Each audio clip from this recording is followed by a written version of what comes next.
And Padma గారు ఇక్కడ we are talking about past and present pregnancy టైంలో, బట్ జనరల్గా అప్పుడంటే ఎలా ఉండేది, ఇప్పుడు ఎలా ఉందంటే ఏం చెప్తారు? అప్పుడు ఉమ్మడి ఫ్యామిలీస్ ఉండేనన్న. ఉమ్మడి ఫ్యామిలీస్ ఉండటంతో జనరల్గా అందరూ చూసుకోవటం, ఓకే, అమ్మాయిని ఇంటికి తీసుకురావటం చూసుకోవటం ఉండేది. కుదరకపోతే వీళ్ళు రావటం జరిగేది. మ్యాక్సిమం నాకు తెలిసి థర్డ్ మంత్ అనగానే ముందు ఫంక్షన్స్ చేయడం అది ఉండేది. నిజంగా ఆ ఫంక్షన్స్ చేయటం వల్ల ఏమవుతుందంటే ఒక హ్యాపీనెస్ వస్తుంది మైండ్లో, బాడీలో. ఎందుకంటే హార్మోన్స్ ఇన్బ్యాలెన్స్ స్టార్ట్ అవుతుంది లేడీస్లో.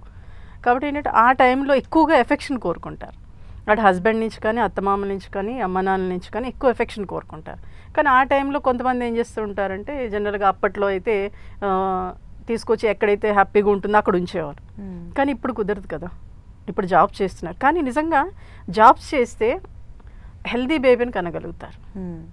కానీ డౌట్స్ ఉంటే మటుకు కంపల్సరీ వాళ్ళు డాక్టర్స్ దగ్గరికి వెళ్ళాలి, సైకాలజిస్ట్ దగ్గరికి వెళ్ళాలి. ఎందుకు అంటే పూర్వం బేబీ ఒక హెల్దీ బేబీని తీసుకొచ్చేవారు. కానీ ఇప్పుడు మీరు చాలామంది, నాకు తెలిసి 50% పిల్లలు మెంటల్ హెల్త్ ప్రాబ్లమ్స్తో పుడుతున్నారు. ఎందుకు అంటే ప్రెగ్నెంట్గా ఉన్నప్పుడు తన ఇంట్లో అట్మాస్ఫియర్ కానివ్వండి, లేదా ఆఫీస్లో అట్మాస్ఫియర్ కానివ్వండి, లేదా మాటలు కానివ్వండి, ఎందుకంటే అప్పుడు మైండ్ కాస్త డిస్టర్బెన్స్గా ఉంటుంది. వర్క్ చేస్తున్నా కానీ ఏం చేస్తున్నా కానీ ఒక భయం ఉంటుంది కదా. బేబీ అంటే డిస్టర్బెన్స్గా ఉంటుందంటే ఎందుకు అంటే ఫస్ట్ టైం కదా నాన్న, అంటే ఎలా ఉంటుంది బేబీ, లేకపోతే కొంతమంది ఇంట్లో వాళ్ళే హస్బెండ్ కానివ్వండి వాళ్ళు కానీ సపోర్ట్ సరిగ్గా లేకపోయినా, లేకపోతే ఆఫీస్లో ఎక్కువ టైం వర్క్ చేయాల్సిన, అప్పుడు ఏమవుతుందంటే బీపీ షుగర్ రావడానికి అవకాశం ఉంటుంది. ఎప్పుడైతే స్ట్రెస్ పెరిగిందో అది ఇక్కడ తల్లికే కాదు ప్రాబ్లం, లోపల బేబీకి కూడా ప్రాబ్లం.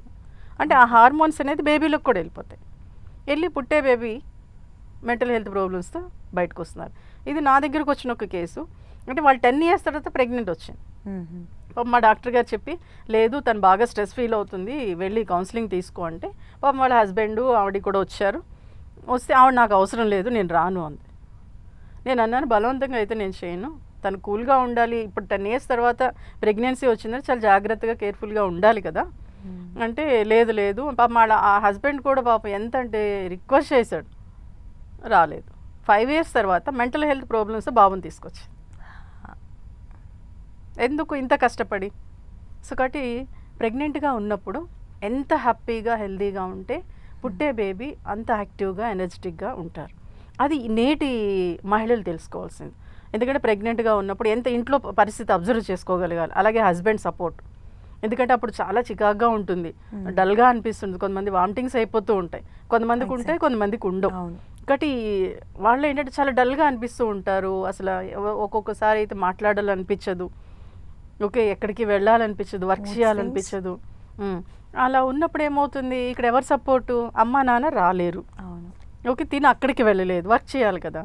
కాబట్టి నాకు ఈ మధ్యన ఒక కేసు నేను వెళ్ళినప్పుడు ఆ అమ్మాయికి షుగర్ వచ్చేసింది, ఆ స్ట్రెస్ తట్టుకోలేక. ఈ మధ్యకాలంలో అది కూడా బాగా చూస్తున్నాం, థైరాయిడ్, షుగర్, చాలా వరకు కేసెస్ ఎక్కువగా అది స్ట్రెస్ వల్లే వస్తుంది. సో కాబట్టి కేర్ఫుల్గా ఉండాలి కదా, ఎందుకంటే మనం ఒక బేబీని బయటకు తీసుకొస్తున్నాం, హెల్దీ బేబీని తీసుకొస్తేనే కదా. సో కాబట్టి నేటి మహిళల్లో అయితే మ్యాక్సిమం ఇటువంటి సమస్యలు ఎక్కువ కనిపిస్తున్నాయి.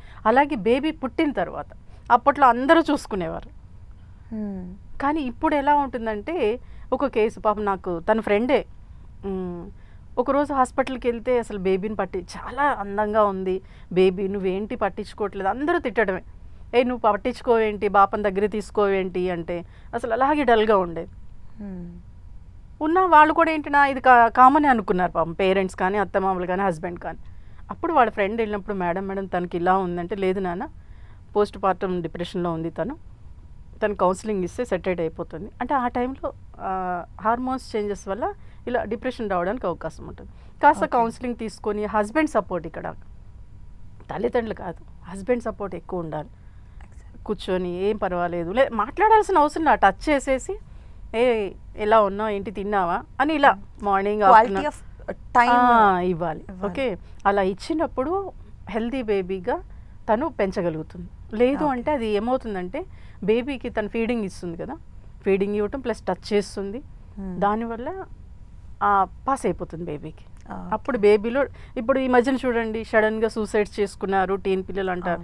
సడన్గా కాదు, ఇది అక్కడ స్టార్ట్ అక్కడ స్టార్ట్ సో కాబట్టి ఎంత కేర్ఫుల్గా ఉండాలి. సో కాబట్టి నేటి మహిళలు ప్రెగ్నెంట్గా ఉన్నారు అంటే అందరు సపోర్ట్ తీసుకోవాలి. అటు ఆఫీస్ వర్క్లో చేసినప్పుడు వర్క్ సంబంధించిన అక్కడ చాలామంది లేడీస్ ఉంటారు, కొంతమంది జెంట్స్ ఉంటారు, వాళ్ళు కూడా సపోర్ట్ చేస్తున్నారు ఈ మధ్యన, వాళ్ళ సపోర్ట్ కూడా తీసుకోవాలి.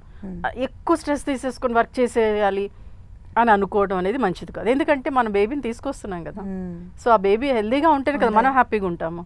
సో ఆ వేలో ఆలోచించుకొని నేను ఎలా ఉన్నాను, ఫస్ట్ అమ్మతనంగా నేను హెల్దీగా ఉన్నానా లేదు, బేబీ గురించి కాదు, ఫస్ట్ నేను ఎలా ఉన్నా, నా హెల్త్ ఎలా ఉంది, నేను ఎలా థింక్ చేస్తున్నాను, నేను ఎలా వర్క్ చేస్తున్నాను ఆలోచించుకున్నప్పుడు హెల్దీ బేబీని తీసుకురాగలుగుతారు. ఓకే.